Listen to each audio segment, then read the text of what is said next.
If you're a coffee lover, you've got to put Vietnam on your travel list. And if you've already been and are still dreaming of all the delicious coffee drinks you tried, then keep watching because this video is for you too.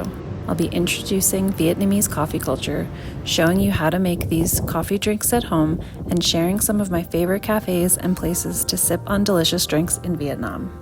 Connecting with people and places through food is my favorite thing to do, so I always take cooking classes whenever I travel. Even though I work as a chef myself, I love learning new cooking techniques and the deeper cultural significance of dishes and ingredients from local people. On my first day in Vietnam, I had signed up for a coffee making class to learn how to make the 4 most popular coffee drinks, which are white coffee, egg coffee, coconut coffee, and salt coffee.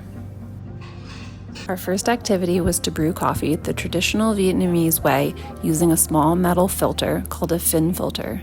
The variety of coffee bean used in Vietnam is Robusta, which is less fruity than Arabica. The fin filter brewing method is a type of pour-over and can take up to 30 minutes to percolate.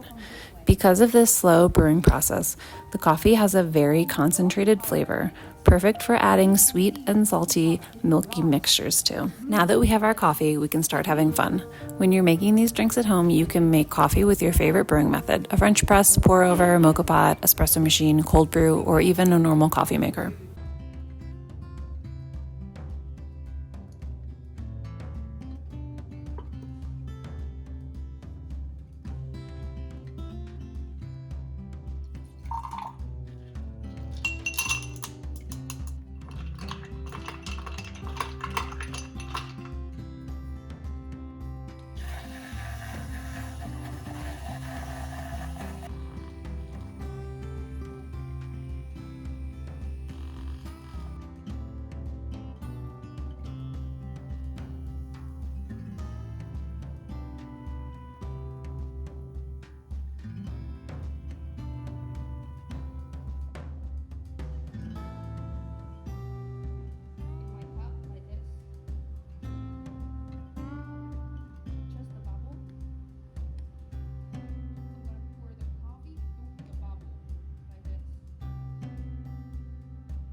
In Vietnam, a typical breakfast is pho and then going to a cafe for coffee. So that's what I did too.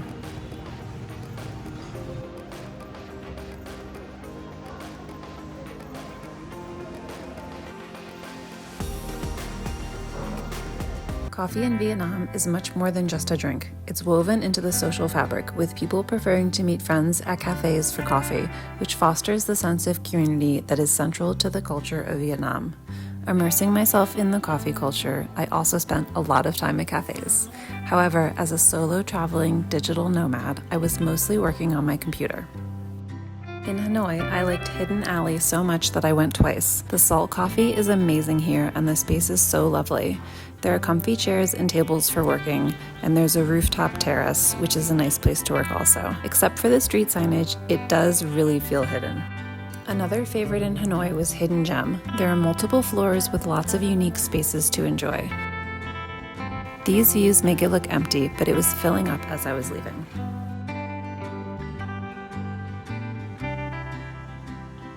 I had an egg coffee and it was so decadent. We walked past Bangkok while on a food tour and it looked so amazing from the outside that I pinned it on my map. The name means balcony and the cafe is in a restored French colonial townhouse. I sat inside on a large couch next to a big wooden armoire and I really felt transported to another time. This tiny coffee shop only had a few seats out front, but was totally worth navigating the language barrier because this egg coffee was incredibly decadent. And the Vietnamese woman sitting next to me was so friendly even though we couldn't communicate with words. This is the kind of travel food experience I love. I flew from Hanoi to Hoi An and got this to-go coffee at the airport. This carrier seems a bit over the top to me, but I can also see how it could be very useful. What do you think?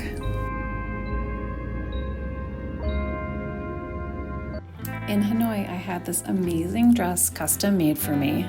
I asked my tailor to recommend a coffee shop nearby, and she sent me here. I had a coconut coffee, and it was delivered to me as a coconut slushie with a shot of coffee on the side. So fun and so refreshing. I love this cafe so much, I went a second time, this time sitting outside to people watch. I got a coconut matcha drink, which was coconut water topped with a matcha cream.